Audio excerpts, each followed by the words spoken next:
here today. Then I already saw a lot of great information about the glacier of Fernando. That's very wonderful. So you have a nice inventory about glacier. Then Jose also mentioned about after glacier, the historical time. I mean, this is a kind of, I'm mainly talking about permafrost, but this is a very close kind of link, especially in Peru, for glacier and the historical changing. The permafrost is very close. And hopefully, I try to explain about today to how important to even work together with glacier and the glacial chronology of the Holocene. So before we want to go a little further to this talk, I make sure that everybody we are. If you can stop. Oh yeah. For the translation. Yeah. Bueno, buenos días, ¿no? Mi nombre es Kenji Yoshikawa, soy profesor de la Universidad de Alaska. Me ha interesado mucho el ver las presentaciones anteriores de parte de los dos profesionales. Yo básicamente les voy a hablar acerca de lo que es el permafrost y cómo ese trabajo que yo estoy haciendo realmente se interconecta con las presentaciones que se han hecho anteriormente, ¿no? Buenos días y voy a comenzar con mi presentación. Thank you. So then, of course, permafrost, meaning most of the time we are studying about the northern hemisphere for the near Arctic region and Antarctic region. So then, just a permafrost definition, as a permafrost is any ground material stay below 0 degree or stay below 0 degree C more than 2 years. That's our definition of permafrost. Bueno, Sí, la definición de permafrost entonces son las cubiertas de hielo, en todo caso, heladas, que se mantienen bajo los 0 grados centígrados por más de 2 años. Sí, capas de suelo congelado. Yeah, that's the key is almost glacier, but glacier is not actually ground material. That's the only difference, otherwise very similar. So then we have, of course, we have very serious problem about the Arctic area. Antarctic, we study permafrost, but still nobody lives in the Antarctic. But for Arctic, so many communities and people live in this area, we have a very serious problem today. So main problem is so many ice in the permafrost. So the ones the permafrost is thawing, the ground is shifting. There's so many problems today. That's why this area is, in general, we are mainly focusing for the permafrost monitoring. Ok, entonces, por ejemplo, una de las problemáticas que nosotros observamos en el Ártico es que a pesar de que hay muchos estudios, no hay mucho hielo en el permafrost, porque el permafrost no es lo mismo que los glaciares y el hielo, ¿no? En todo caso, entonces es un problema que nosotros hemos estado estudiando. Maybe many of you already hear many news or media about the problem of permafrost in the northern area. So that's then this is just a little I want to explain about. This is one of the projects we are working on. This is in Arctic all communities. We just published last year about like our lifetime. What looks like permafrost state is. So that's we try to put all the red and yellow dot. We put in the all information there. That case, like 50 years, 100 years later, we know our time, what permafrost temperature is. Entonces lo que nosotros estamos viendo, ¿no? En el hemisferio norte hay mucha gente, hay muchas comunidades que viven ahí, entonces es importante saber cuál va a ser el futuro de ese permafrost, ¿no? Cuál va a ser su futuro en los 50, 100 años, y eso es lo que nosotros estamos estudiando.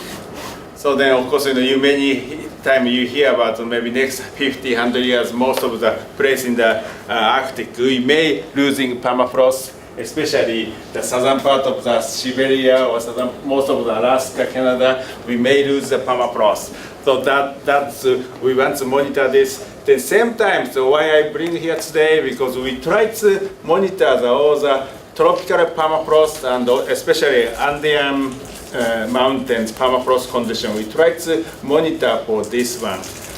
Then we hopefully we can publish the next 2-3 years about permafrost in our time in Andes mountains. That's one of our projects that hopefully works for this. Then just you want to see how it looks like in this book, then you can look around this.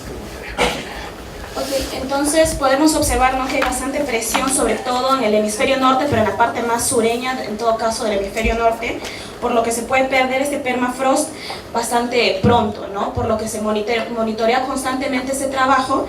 Y además lo que nos menciona Kenji es que le gustaría hacer ese trabajo de monitorear justamente el permafrost y su pérdida o posible pérdida en futuro en los Andes peruanos, ¿no? Y nos presenta su libro también y lo está pasando hacia la audiencia para que nosotros conozcamos un poco de su trabajo en el hemisferio norte, ¿no? So then usually we are working with Alaska and Siberia coldest press, like for example this picture, this is a coldest press in northern hemisphere. We record the minus 71.2 degrees C before 1928, but we are mainly work on the minus 20, minus 50, minus 70 condition. But today I want to really talk about our tropical area.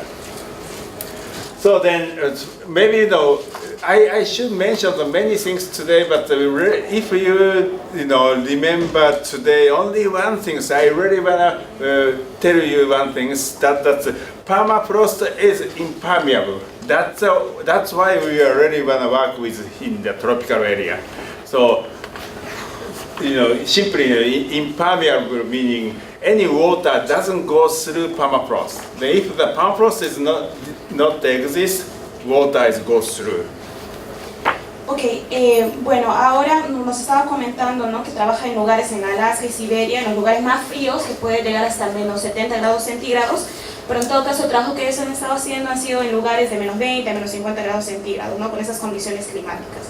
Ahora nos comenta que va a hablar acerca de las áreas tropicales que tienen este permafrost, que nos menciona además son impermeables, ¿no? Así que si hay presencia de agua, esta agua solamente pasa, no pasa a través, pero alrededor de permafrost, ¿no? So then, for example, this is just a profile of the Kilimanjaro, Africa. We still have a glacier in the top. Then, if no permafrost under the glacier or edge of glacier, so most of the glacier meltwater goes to the groundwater system. Bueno, como pueden ver, eso es un trabajo que se hizo en el Kilimanjaro y hay permafrost y también existe agua, pero no en esos glaciares, pero no atraviesan el permafrost, sino que se deslizan más bien encima de estos, ¿no? So then if the permafrost is here, remember the permafrost is impermeable, so that means groundwater contribution is going to very minimum, like this. So then, plus the glacier is retreating, the many water, some of the water of course run off, but many of the water supposed to go groundwater system, but if we have a permafrost, very much the block the penetrate to the groundwater system, then most of the majority water goes to the surface water system. Entonces el agua subterránea en todo caso en esta zona, nuevamente, ¿no?, lo que pasa es que se va a alimentar aguas superficiales y no interfiere con el permafrost, en este caso en el Kilimanjaro. So that's mainly to try to understand the working with tropical mountain permafrost. So then of course, many places in Peru also the Kilimanjaro too, the many people live near the mountains, then most of the people, the water resources using for the glacier meltwater penetrating the groundwater system, then spring comes up. So that simply water balance, especially the groundwater system, is affected by the permafrost absence of presence of permafrost. Ok, entonces, por ejemplo, en lo que afecta a la presencia del permafrost es que cuando hay aguas glaciares, entonces, que entran al sistema de aguas subterráneas, ya que no puede pasar a través del permafrost, lo que pasa es que el agua sale nuevamente a la superficie y se convierte en estas aguas superficiales, en todo caso, que son conocidas como, por ejemplo, me imagino, no son aguas, no sé si termales, no estoy muy segura, pero aguas superficiales. Manantiales, exacto, manantiales. Thank you. So then the next step is if we look at the permafrost more closely, it is a really interesting place here. Also, usually we have a permafrost mean very high mountain, meaning annual mean air temperature is below 0 degrees C. But usually, healthy thick glaciers, bottom of the glacier temperature is thawing point, which almost close to zero. So that means usually below the glaciers, no permafrost. That's typical pattern of the tropical glacier system. But if the getting thinner, altitude is so high, so that means it affects for the air temperatures go to the ground temperature, which means develop the permafrost. Muchas veces el permafrost no se encuentra, se encuentra en montañas bastante altas donde las temperaturas son las adecuadas para que se forme. Sin embargo, cuando hay glaciares bastante, de alguna forma, por decirlo, profundos o con bastante material nevoso o de hielo, estos no se forman. Más bien, cuando hay glaciares que tienen materiales de menor densidad, se genera el permafrost, ya que la temperatura atmosférica puede llegar hasta el suelo y hacer que se congele. So then now you can see that this is the actual red line, the actual temperature profile for estimation for above and below ground. Then if the glacier is thinning or a glacier already disappearing or retreating, this area has a very potentially developed permafrost. Entonces, cuando justamente el glaciar tiene menor densidad, cuando no hay glaciar encima de una montaña alta y donde hay condiciones atmosféricas apropiadas, es que nosotros vamos a encontrar la posibilidad de que se haya formado permafrost en el suelo. So that's of course you know that these areas more hydrological activities more very active, which means this water glacier melt water we go down off or groundwater system. This is very affected by permafrost. So then this is, for example, I just picked some of the glacier journal for 2006. Then you can see that, for example, Karapuna, the bottom of the glacier bottom temperature is -6, which is already most of the glacier at the Karapuna has a possibly permafrost underneath the glacier today. Nos muestra ese cuadro para decirnos cuáles son dos oportunidades en las que las condiciones para que se forme permafrost han sido ideales, ¿no?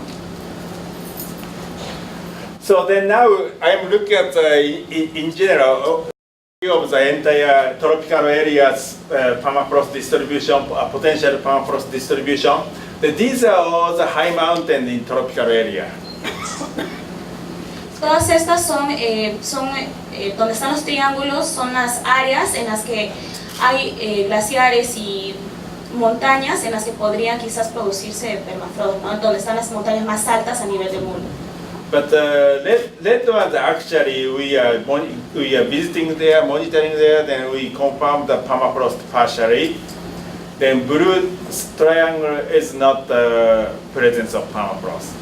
Bueno, entonces nos comenta que en los triángulos rojos en realidad hay algunos puntos de monitoreo en los que ellos han comprobado que existe presencia de permafrost por las condiciones existentes, pero también que todavía no se han confirmado en algunos, ¿no? Pero que hay una posibilidad bastante alta de que exista permafrost, ¿no? En todo caso, en los triángulos azules es donde hay muy baja posibilidad de que exista permafrost, a pesar de que se encuentran en estos lugares las montañas bastante altas con las condiciones quizás necesarias también, pero en las que no se ha formado permafrost.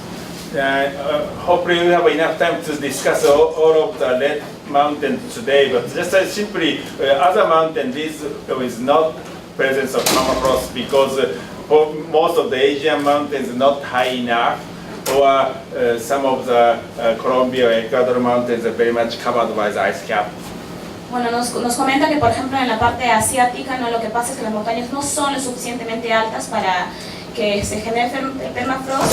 Y en el área, por ejemplo, aquí en Sudamérica, donde está, por ejemplo, Colombia, lo que pasa es que las montañas, a pesar de ser altas, están bastante cubiertas de nieve y hielo, por lo que la temperatura no es ideal para que se forme permafrost.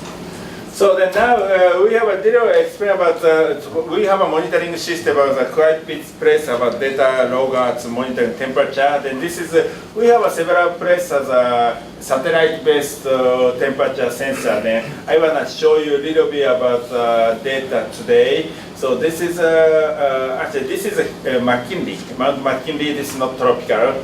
Just today we have about -20 nighttime and daytime.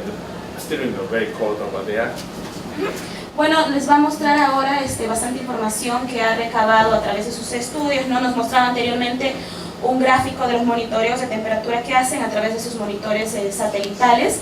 No, el anterior era un gráfico de un monitoreo a una zona no tropical. Yeah, then we want to have, we have a site in the Karapuna today, but we like to have a more site in the future. Next, please. Ahora vamos a hablar sobre todo acerca de los estudios que han hecho en Karapuna, en el Coropuna, y esta data sobre esto. So this is the site of the Karapuna. Then you can see that actually this is we after calibration this means zero. The Karapuna site is very much stayed 0 degrees C, which is almost thawing point. En Coropuna la temperatura se mantiene generalmente a nivel de 0 grados centígrados.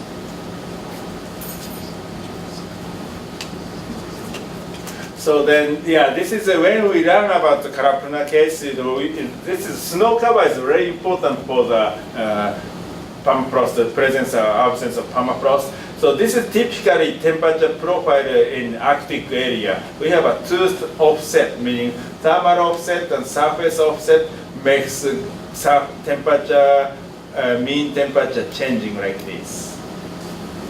But in tropical area, we don't have a season in general, only the wet and dry season, so that means we don't have a thermal offset, so only the snow is key for the maintain the permafrost conditions.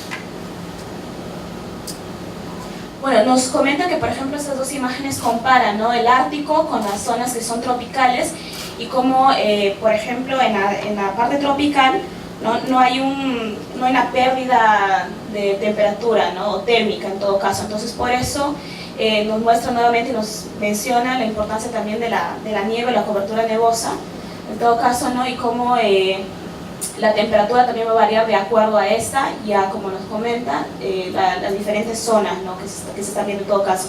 A la izquierda el Ártico y a la derecha el tema tropical. So that means that simply when we watch the high mountain permafrost here, timing of the snow covered period is very important for the maintain the ground temperature. Es bastante importante, ¿no? Menciona nuevamente el tema de la nieve, ¿no?, y cuánto tiempo, cuál es el periodo de permanencia de la nieve en la superficie de donde se puede generar el permafrost. So that means that we like to see that we try to set up last 5 years we try to set up the pinpoint temperature monitoring for the each site, including the Landsat image to the combined to understand the area of the permafrost. Para comprender mejor el área de permafrost, ¿no?, es importante justamente hacer este monitoreo acerca de la permanencia de la nieve, para lo que también se utiliza la información satelital Landsat, ¿no?, para saber cuál es la condición, cuáles son las condiciones a lo largo del año, por ejemplo. So then maybe we have not too much. Yeah, we can pass this one. Yeah, just.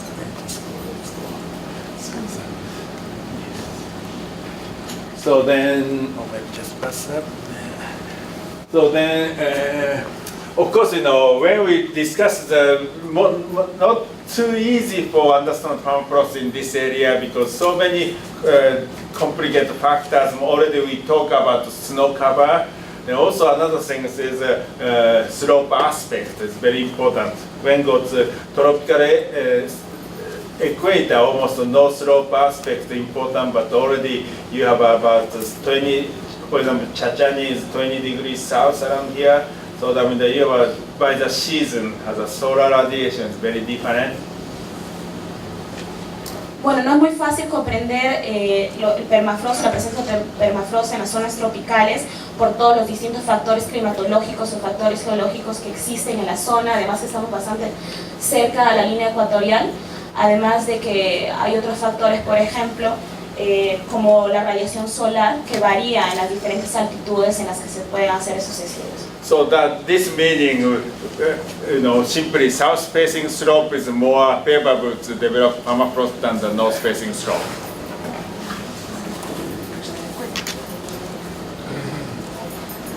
So then another thing is altitude is of course a very important point for tropical. This is one of the upstream we put the Peru. Actually, this is the Chachani. and Mexico near Popocatépetl, and Kilimanjaro and Mauna Kea, Hawaii. You can see the elevation versus temperature, of course, around close to sea level, almost 20 degree to 25 degree for the annual mean temperature. Then rise up to the, getting colder by the elevation. Then key is what temperature crossing to the zero. Then you can see that in case of Peru, that's about 5,000 meters. So that means simply, of course, depend on the condition, but most likely the permafrost can be present above 5,000 meters. Este gráfico nos muestra cuáles serían las condiciones ideales de elevación y temperatura para que se genere el permafrost. Nos hace una comparación con diferentes lugares alrededor del mundo que también tienen, que son considerados tropicales, ¿no? Como México, Kilimanjaro y Hawái, el Mauna Kea, ¿no? Y que, por ejemplo, en Perú, para encontrar esas condiciones ideales de una temperatura de la Tierra de 0 grados centígrados, tenemos que ir tan alto como más allá de los 5.000 metros sobre el nivel del mar. So then we start working on this Chachani. This is Chachani Misty, you can see here near Arequipa. So then Jose is here. So you can also, one thing is obviously you see the albedo is another important. Most of the high mountain here is volcano. That means simply you have a lot of volcanic material on the surface. So then this one has a ash layer, has a white color. It's of course more albedo, higher albedo. So that case, you can have a heat, it doesn't go penetrate in the ground. Bueno, nos muestra aquí su trabajo en Chachani, ¿no? Nos comenta, por ejemplo, que aquí está José en la foto también, que está presente con nosotros. Nos menciona que en esta zona las montañas más altas son volcanes, en todo caso, porque hay bastante material volcánico, ¿no? Hay bastante albedo, lo que mantiene la temperatura fuera, ¿no? del suelo, que la mantiene en el aire atmosférico. So then this is, for example, the site we are measuring that we like to, next week we go back to Chachani to little more measure detail, but you can see the albedo versus surface temperature. You can obviously higher albedo, like more white color, reflect stronger, surface temperature colder. Then lower albedo, like typical ground surface here is about 0.15, 1.2, somewhere around here. The darker color, you get much more like almost 30, 35 degrees C, much hotter. So that's, albedo is another important. Already we mentioned about the snow cover, albedo, also slope aspect, that's very important for presence or absence of permafrost. Bueno, en esta zona que nosotros estamos estudiando en Chachani, a la que vamos a volver, nosotros vemos en este cuadro, por ejemplo, cuál es la relación entre la cantidad de la presencia del albedo, ¿no? Que es material volcánico, con la temperatura de la superficie, ¿no? A más albedo, la temperatura de la superficie va a ser más baja y cuando haya menos, la temperatura va a ser más alta, ¿no? La temperatura del suelo. Un breve inciso, un breve comentario. El albedo es la capacidad del suelo de reflectar la radiación solar, que depende del color que tiene. Cuanto más claro es, mayor albedo, y lo que sucede es que son zonas volcánicas donde el material está alterado y por eso tiene ese color. Gracias. So then, of course, most of high mountains, volcano, the heat flows are different too. For example, Chachani, we see the permafrost there, but next of Chachani, Misty is very active volcano. Then that's Jose's group measures many years. The ground air temperature is really cold, almost zero, but 80 centimeters below ground is almost 30 degrees C, very hot. I mean, heat flows are another factor we have to consider. Otro factor que tenemos que considerar es la calentura, por ejemplo, de las montañas o de las montañas que están alrededor, ¿no? En el caso de Chachani, por ejemplo, tenemos el Misty que está muy cerca, que tiene temperaturas superficiales cercanas a cero, pero que a pesar de eso, si es que se mide la temperatura 80 centímetros hacia abajo, se va a encontrar que las temperaturas son muchísimo más altas. So that's a very similar situation we have in Kamchatka. Then we work with the Russian Academy of Science about this issue, then presence of absence of permafrost. Usually in Kamchatka, elevation 800 meters or higher, we have a permafrost. but in case of the high heat flow, we don't have permafrost. I mean, we try to inventory of each mountains in Kamchatka and volcano, how the permafrost condition. So we try to work similar work we like to do here in Peru. Nosotros hemos estado monitoreando en Kamchatka, en Siberia, ¿no? Y nosotros encontramos en ese caso permafrost a 800 metros bajo tierra, ¿no? Y hacemos un monitoreo constante en diferentes puntos, lo que estamos esperando también hacer aquí en Perú. I said, time is getting closer. I just very fast running for the each area's characteristics just from now. So then this is Kilimanjaro, Africa and Tanzania. Then we have 8 to 10 boreholes to monitor temperature today. So this is the Kilimanjaro. Maybe many of you know about the glacier is quite a bit retreating, but still there for the not all covered ice cap. Only mainly the western part of the mountains. Solo la parte oeste de esas montañas de Kilimanjaro están cubiertas, son glaciares, ¿no? Y están cubiertas de hielo. Then same time Kilimanjaro is a retreating glacier quite a bit. Then we can find the permafrost. For example, this area has a glacier used to glacier this area. Then we have a permafrost here. Bueno, esa área solía ser un glaciar, ¿no? Seguimos viendo fotos de Kilimanjaro, ¿no? Y podemos encontrar, por ejemplo, en la foto que ha apuntado que el permafrost se encuentra ahí, ¿no? Donde había un glaciar anteriormente que se ha ido derritiendo. So then what was the problem in the Kilimanjaro? We are still very active volcano here. Then humerus is around the crater. You can see the nighttime thermal camera. You can see very hot spot, which is more than 40 degrees C here. Como verán, además, también en este caso en Kilimanjaro, a pesar de haber permafrost y montañas bastante heladas, ¿no? Congeladas, también hay volcanes activos, como en el caso que nos mostraba en Arequipa, ¿no? Que llegan, por ejemplo, en sus puntos más calientes a medir más de 40 grados centígrados. So that's been the way. Kilimanjaro is a little complicated. Only one mountain has a very high heat flow, and some places not. There was a glacier cover, then glacier retreat. We have a permafrost, and also annual mean air temperature is -6. That's been very cold enough for have a permafrost. But solar radiation is much stronger than even Peru. So that means ground heat is quite a bit go to the ground. That's very complicated system here. Nos comenta que en este caso, en el de Kilimanjaro, el sistema es bastante complicado porque existe permafrost, a pesar de que hay puntos bastante cálidos también. Lo que pasa es que las condiciones son distintas, ¿no? La temperatura atmosférica es de -6 grados centígrados y esto sería muy frío para la generación de permafrost. Sin embargo, la radiación solar en este punto es bastante más alta que en el Perú, por lo que se ve la presencia, por ejemplo, de permafrost en este caso.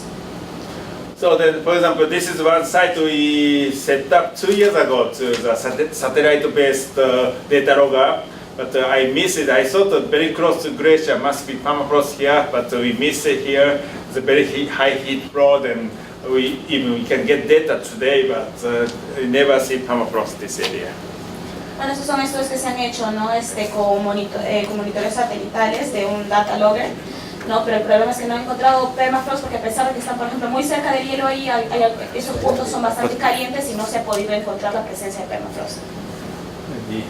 Just a summary of the Kilimanjaro. Yeah, we see the very high geothermal flow there, then also very strong solar radiation. The albedo helps staying cool, like similar like Peru. So the snow and thinning glacier covers staying the permafrost develop. That's we see in Kilimanjaro. But Kilimanjaro permafrost is very close to the thawing point, which means not quite original idea to develop the entire mountain. Is no very limited distribution. La distribución de permafrost en el monte Kilimanjaro es bastante limitada, ya que la temperatura de la superficie está muy cerca a 0 grados centígrados, ¿no? Así que, por ejemplo, no se encuentra en el área en general, sino en algunos puntos en específico, ¿no? Nos muestra aquí algunas características, en todo caso, de Kilimanjaro, ¿no? Por ejemplo, que es un fluido geotérmico bastante alto, radiación solar alta, ¿no? Y como nos mencionaba José también, ¿no? Que el albedo ayuda a mantener frío, en todo caso, esta superficie, ¿no? Y hay cubierta delgada de nieve glacial que se queda encima de las montañas, ¿no? Generando temperaturas negativas. So then, just quickly, I want to now talk about Mauna Kea, Hawaii. So that's a little different than the other places. About latitudes are about similar like here, but of course north and south is different.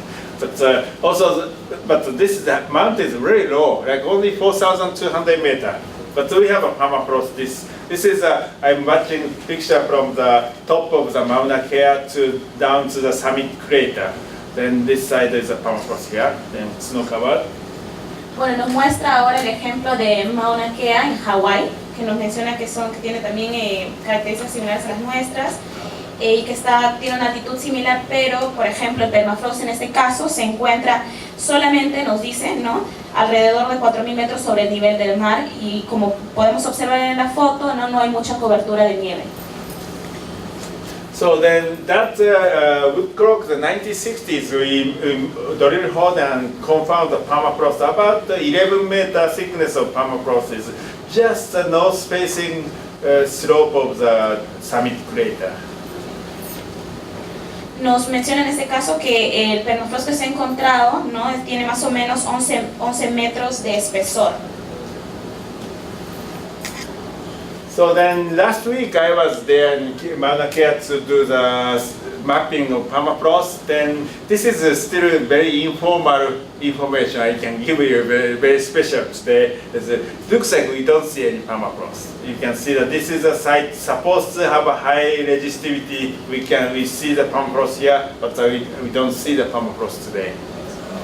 Ahí en los gráficos pueden ver permafrost, pero en los estudios que se hicieron anteriormente, que fueron en 1960, ¿no? Pero ahora ya no se puede observar esa presencia de permafrost.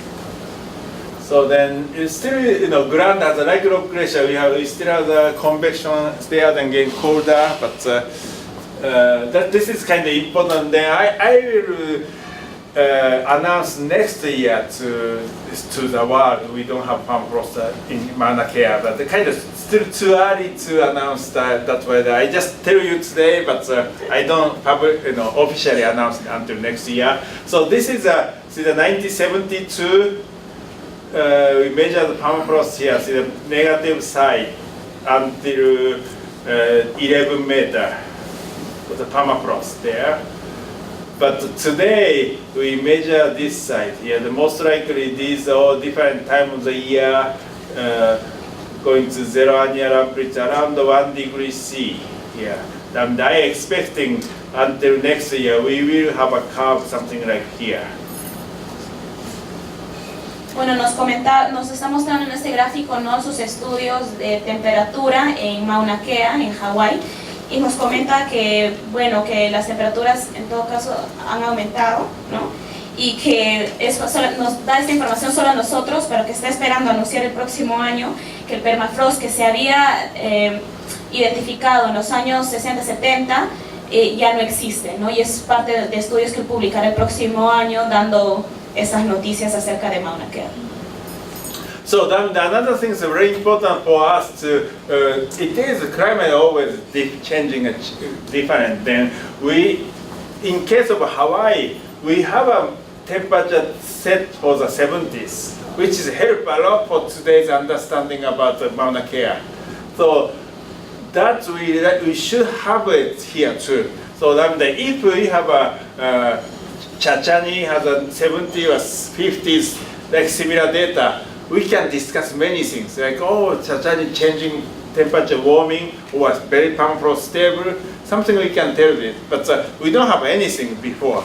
So the first step, we really like to try to make a database, try to understand each permafrost area, Kalapuna, Chachani, how is this? Then hopefully the future scientists can analyze for the long-term history of the permafrost here.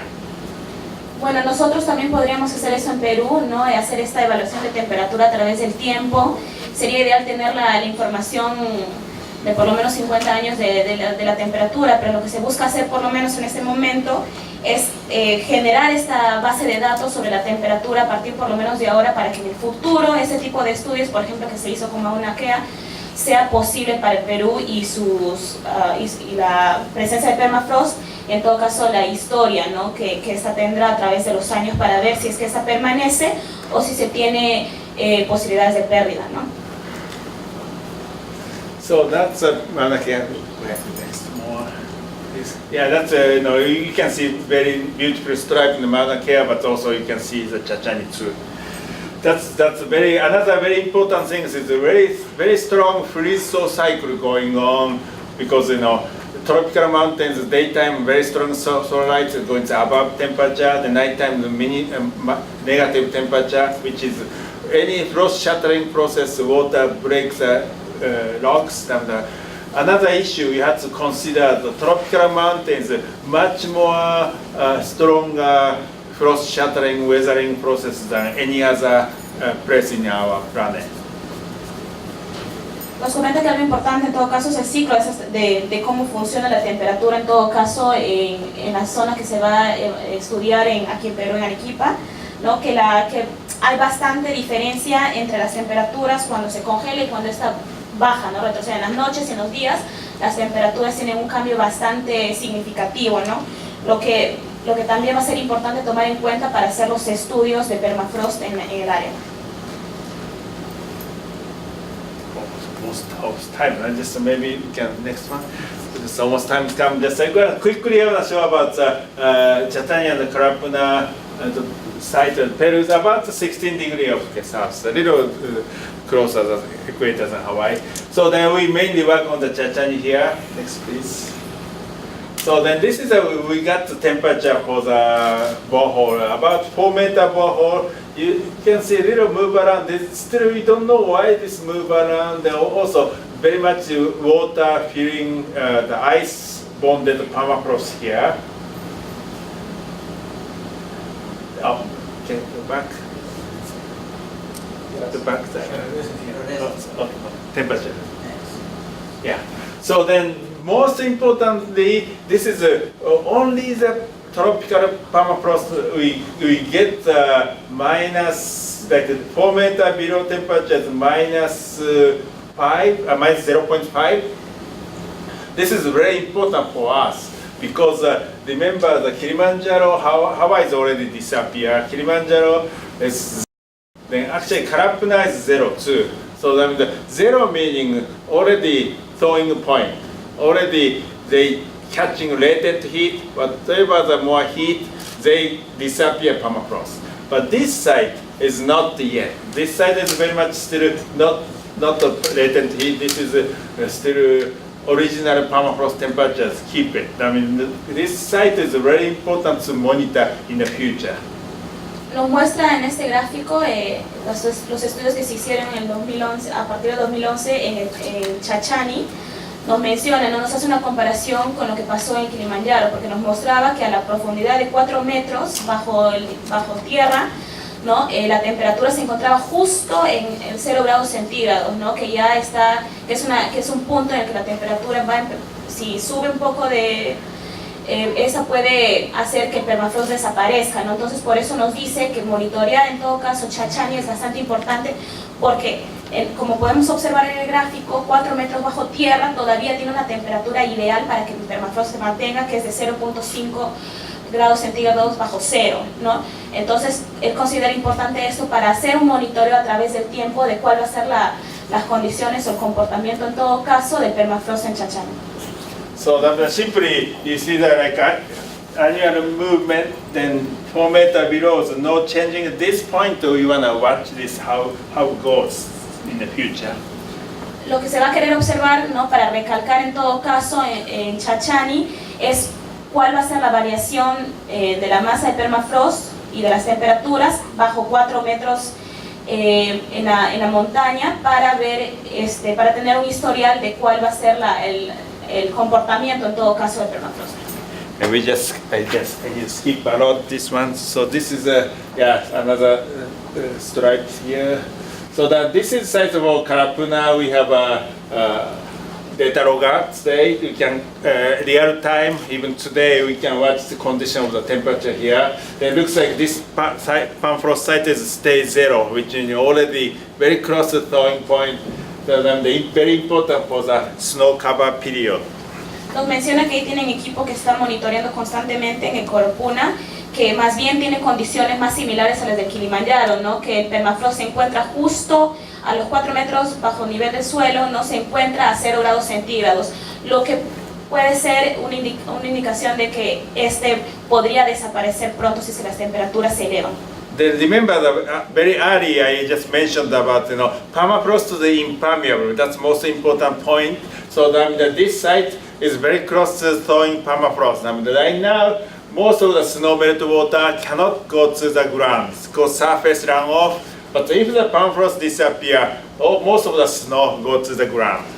Es bastante importante recordarles, como les estaba mencionando antes, ¿no? Que el permafrost es impermeable, porque cuando esta nieve, este hielo se derrite, no va bajo tierra, bajo suelo, no se absorbe, sino que más bien se desliza encima del permafrost que está bajo suelo, ¿no? Entonces por eso es importante conservarlo, porque si este permafrost se derrite, en el caso de Korupuna, que puede estar cerca de hacerlo, toda esta nieve, toda esta agua retenida no va a deslizarse por las montañas, sino que va a quedar atrapado como aguas subterráneas. So I think we can skip the temperature detail rate things. Then also you can see that we already mentioned about the albedo and stuff. Then also this is Mexico, another side, but we also figure out in Mexico case we don't quite high enough to see the permafrost. Nos menciona que está pasando algunos de los otros estudios que he hecho, por ejemplo, de miembros de México, ¿no? Y que han monitoreado y hay montañas que no son lo suficientemente altas y no tienen las condiciones climatológicas para encontrar presencia de permafrost. Yeah, so that means simply, we try to remember the four mountain tropical, we're thinking about permafrost, but the reality is Hawaii is already almost disappear. Kilimanjaro is still there, but 0 degrees C. Mexico almost disappear. So then Peru still healthy exists here. So that we really want to see the Peruvian permafrost, how it goes in the future. Nos menciona, ¿no? Que los 4 puntos que nos ha mostrado, que ha estado haciendo sus estudios de permafrost, ¿no? Que en el Kilimanjaro está casi por desaparecerse, que en Hawái también, y lo mismo en México, que ya no hay presencia de permafrost, y por eso es tan importante que en Perú, que nosotros todavía podemos observar la presencia de permafrost, se hagan esos estudios para ver cuál va a ser el comportamiento de este a través de los años, de acuerdo a las condiciones climatológicas y de altura, ¿no? So then finally, just I want to sorry a little time over, summarize about today's talk. The first thing is, tropical mountain is most likely that we have a volcano. So that meaning we have a nice crater bore, meaning cold air can storage good for the permafrost development. And also tephra, the ash layer, has a very low thermal conductivity with very high albedo, which is ideally to develop to the permafrost. And also glacier snow protects the strong solar radiations, which means we like to watch the snow cover period to understand the permafrost conditions. So you can keep doing that. Maybe the glacier. Yeah. Then also the very important thing is we always permafrost reaction is much slower than the climate, which means some of the permafrost maybe the little ice age developed. Then today is kind of relict permafrost. So that we understand Jose's early talk about the glacial chronology or time of the temperature or snow cover is really important for the presence or absence of permafrost. Bueno, son más o menos los puntos importantes que nos ha brindado durante su exposición, ¿no? Es un resumen. Nos menciona, por ejemplo, de los 4 lugares de estudio, ¿no? Que por ejemplo las 4 características comunes en estas regiones, que por ejemplo, ¿no? Como son tropicales, que en general las montañas bastante altas son en su mayoría volcanes, ¿no? Lo que significa, por ejemplo, que hay bastante presencia de cráteres, que es ideal para, por ejemplo, mantener masas de aire frío, ¿no? Bastante ceniza, que es ideal para que son ideales porque son materiales conductivos termales, o bueno, son bajos, ¿no? Baja conductividad termal. Eso, baja conductividad termal, ¿no? Y hay más albedo, que nos explicaba José, que era la capacidad de reflejar la radiación solar, ¿no? Además que tienen glaciares, usualmente estas montañas, o que están protegidas por nieve, que los protegen de radiaciones solares bastante fuertes, ¿no? Que por ejemplo, el hecho de que hayan glaciares que estén retrocediendo hacen que la temperatura del suelo se ajuste a la temperatura atmosférica o del aire. Nos menciona también que el hecho de que la pequeña era de hielo, la pequeña edad de hielo era más fría, entonces esta ha iniciado que el permafrost tenga conexiones de hielo más fuertes quizás, ¿sí? Pero lo que también tienen en común, ¿no?, es que hay más fluido, un fluido mucho más alto, geotérmico en estas zonas. Thank you. So this is very much cycle. Yeah, thank you very much for. I'm sorry that a little over time. Then again, my name is Kenji. This is the email address and website. I just show the book. This is if you go this side, you can see the electrically the computer. You can see the whole book, each pages. Yes. Again, thank you very much. And hopefully we can work together to